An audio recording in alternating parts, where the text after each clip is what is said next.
សួស្តីបងប្អូនថ្ងៃនេះសេតបងប្អូនអើយឥឡូវបា5ម៉ាយៈវាចូលជំងឺបងប្អូនមើលមាត់មហោបហើយរក្សាលេខខៀវជាមួយមេសេម៉ានីក៏ថ្នាំបងប្អូនឥឡូវនេះចាក់ថ្នាំវាបាន2ថ្ងៃហើយបងប្អូនឃើញហៅអន់ក្រកតិចតិចតែដល់យ៉ាងណាចាំមើលបន្តចាក់ឲ្យគ្រប់ឲ្យជានៅមហោបចឹងបងប្អូនតែអត់ប្រក់គីឡូទេហ្នឹងហើយវាយថ្នាំវាថ្នាំវាទៅសួរកន្លែងវ៉ាមស៊ីសัตว์ពេទ្យសัตว์គេប្រាប់ឲ្យយកមកប្រើគេឃើញថាសង្ឃឹមរស់ភាគច្រើនបងប្អូនហ្នឹងហើយបើសិនជាវាជា 100% ថ្នាំនឹងពូកែមែនជាបាជា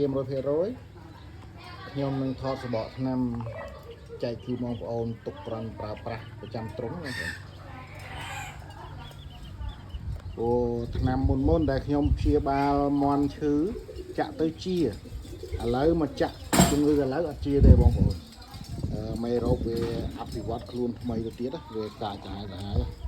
ហើយនេះថែធូនប៉ុណ្ណឹងផងបងប្អូនអនាម័យទ្រុងចំណីឲ្យស៊ីទឹកលាងទឹកស្នូកចំណីណានៅតែឆ្លងជំងឺទៀតបងប្អូនឃើញទេហើយអត់ដែរឲ្យចេញទៅក្រៅផ្ទះគេទេហ្នឹងហើយនេះពងវគ្គមុនហ្នឹងបាន20គ្រាប់តែបងប្អូនអើយសោកស្ដាយដោយសារអាកាសធាតុវាប្រែប្រួលវាអត់ញាស់ទាំងអស់